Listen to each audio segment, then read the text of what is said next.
began to research Bloodline when I had a meeting with the heads of MISPERS, which is Missing Persons Bureau in England. And one of the things that came out, which I found fascinating, was a missing person, the tentacles that go out when they are making inquiries, is that they have so many conflicting views of the person that's missing. So one person will say, oh, they were very sweet-tempered, they were absolutely a most adorable person. Then another relative or even close friend will say, they used to have a very volatile temper. And this area of confusion and different opinions about the missing person interested me. So that was the kind of nucleus of Bloodline, that they have a pool of blood and somebody missing. And so the book is very slowly detailing who he was he murdered, or did he murder someone else? Basically, that's it.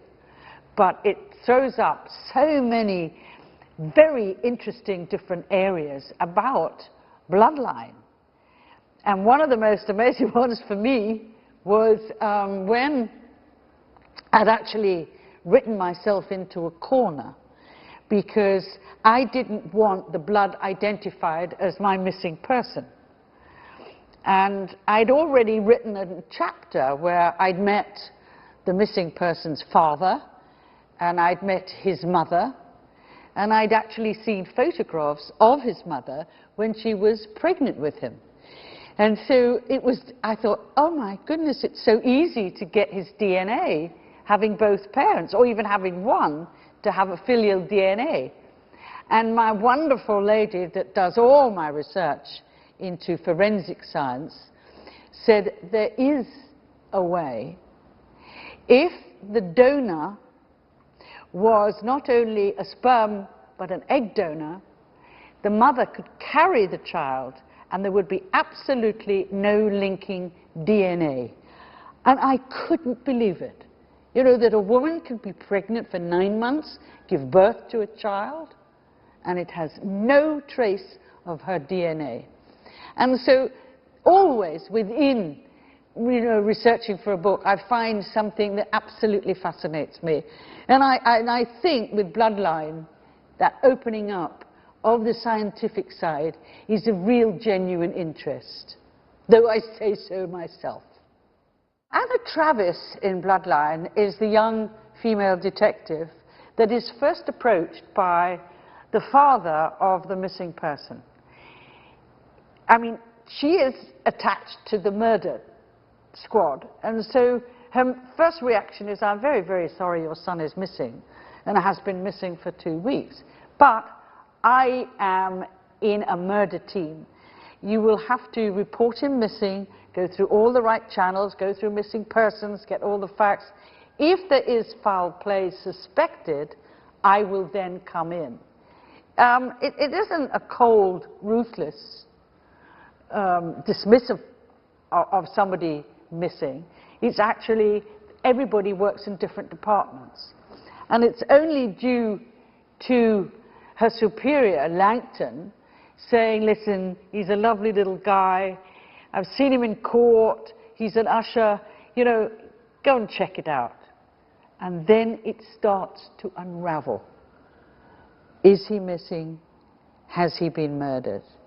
And when, in just the first few interviews, they discover, or Travis discovers, a massive blood pooling beside the victim's bed, it begins to look very, very much like foul play has happened.